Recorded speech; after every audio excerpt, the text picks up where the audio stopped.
ইউরোপীয় ইউনিয়নে ভরাডুবির পর এবার পার্লামেন্ট নির্বাচনেও ভরাডুবি হতে চলেছে ফ্রান্সের প্রেসিডেন্ট এমানুয়েল ম্যাক্রোর। বিভিন্ন জরিপের ফলাফল সেই আভাসই দিচ্ছে। রয়টার্সের এক প্রতিবেদন বলছে, এবারের নির্বাচনে অতি ডানপন্থী পার্টি ন্যাশনাল র্যালি RN ক্ষমতায় আসবে বলে ধারণা করা হচ্ছে। ফ্রান্সে পার্লামেন্ট নির্বাচনের প্রথম দফায় ভোট গ্রহণ শুরু হয় 30 জুন স্থানীয় সময় সকাল 6টায়। ছোট শহরগুলোতে ভোটদান চলবে বিকেল 4টা পর্যন্ত, আর বড় শহরগুলোতে সন্ধ্যা 6টা পর্যন্ত। ভোট গ্রহণের আগে অধিকাংশ জনমত জরিপে দেখা গেছে এবারের নির্বাচনে RN 35 থেকে 37% ভোট পেতে পারে। লেপেনের দলকে টক্কর দিতে পারে বামপন্থী নিউ পপুলার ফ্রন্ট জোট। জরিপে দেখা গেছে এই জোট 27 থেকে 29% ভোট পেতে পারে। অন্যদিকে এবারের নির্বাচনে এমানুয়েল ম্যাক্রোর মধ্যপন্থী জোট জাতীয় পরিষদ অর্ধেকের বেশি আসন হারাতে পারে। জরিপে দেখা গেছে তাদের জোট 20 থেকে 21% ভোট পেতে পারে। ইউরেশিয়া গ্রুপ রিস্ক কনসালটেন্সির ইউরোপ প্রধান মুজতবা রহমান বলেন, জরিপ মিলে গেলে ফ্রান্সে ঝুলন্ত পার্লামেন্ট হতে পারে। এতে দেশের রাজনৈতিক বিশৃঙ্খলা এবং বিভ্রান্তি সৃষ্টি হবে। ফ্রান্সের সাম্প্রতিক রাজনীতিতে এই ধরনের অচল অবস্থার কোনো নজির নেই। সম্প্রতি ইউরোপীয় ইউনিয়নের নির্বাচনে খারাপ ফলাফলের জেরে পার্লামেন্ট ভেঙে দেন ম্যাক্রো।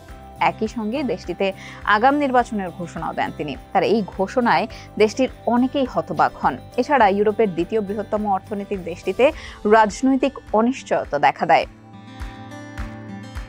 CNN জানায়, 2 সপ্তাহের মধ্যে ফ্রান্সে একটি কট্টর বাম বা কট্টর ডান সরকার গঠিত হতে পারে, অথবা কোনো ব্লক সংখ্যাগরিষ্ঠতা না পেলে রাজনৈতিক অচল অবস্থা দেখা দিতে পারে। এতে দেশে এবং দেশের বাইরে নানান সমস্যায় পড়বে ফ্রান্স। বিশ্লেষকরা মনে করছেন, বর্তমান পরিস্থিতিতে আগাম নির্বাচন ম্যাক্রো দলের জন্য বিশাল একটা ঝুঁকি। প্যারিসের সায়েন্সেস পো ইউনিভার্সিটির রাষ্ট্রবিজ্ঞানী কেভিন আর্সেনক্স CNN-কে বলেন, ম্যাক্রো যদি তার বাজির মূল্য তুলে আনতে পারেন তবে তিনি একজন দক্ষ কৌশলবিদ হিসেবে নাম কুড়াবেন। আর তা না হলে তিনি ইতিহাসে এমন একজন হয়ে যাবেন যিনি মূলত ফ্রান্সের ঐতিহ্যগত পার্টি ব্যবস্থাকে ধ্বংস করেছিলেন বলে গণ্য হবেন। ফ্রান্সের জাতীয় পরিষদের 577 আসন রয়েছে। নিরঙ্কুশ সংখ্যাগরিষ্ঠতার জন্য একটি দলের প্রয়োজন 289 আসন। বিদায়ী সরকারে ম্যাক্রোর ভোটের আসন ছিল মাত্র 250টি। তাই আইন পাশ করার জন্য অন্যান্য দলের সমর্থনের প্রয়োজন পড়ে। নির্বাচনের আগেই ম্যাক্রোর সরকারের নানান বিষয় নিয়ে সমালোচনা করে আসছেন লেপেন। ইউক্রেনে সেনা পাঠানো নিয়ে ম্যাক্রোকে সতর্ক করে দেশটির এই অতি ডানপন্থী ন্যাশনাল র্যালি দলের নেতা মেরিন লেপেন। তার দল পরবর্তী সরকার গঠন করলে সশস্ত্র বাহিনীর সর্বাধিনায়ক হিসেবে ইউক্রেনে সেনা পাঠানোর সুযোগ পাবে না ম্যাক্রো। স্থানীয় পত্রিকা লে টেলিগ্রামকে দেয়া এক সাক্ষাৎকারে মেরিন বলেন, ন্যাশনাল র্যালির নেতা জর্ডান বারদেলা ফ্রান্সের পরবর্তী প্রধানমন্ত্রী হবেন বলে মনে করেন তিনি। তখন প্রেসিডেন্টের ক্ষমতা কমে যাবে।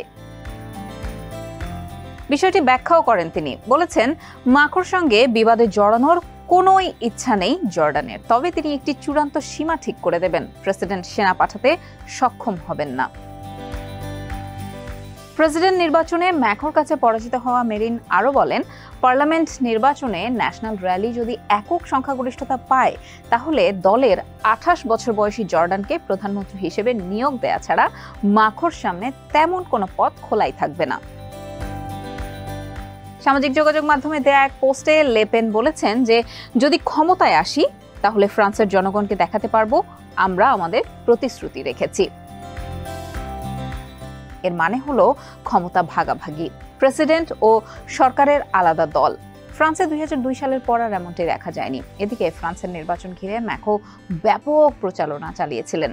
এবারের নির্বাচনে অতি ডান ও অতি বামপন্থী জোটের সমালোচনা করে তিনি বলেছেন, তাদের চরম কর্মসূচিগুলো দেশকে গৃহযুদ্ধের দিকে নিয়ে যেতে পারে।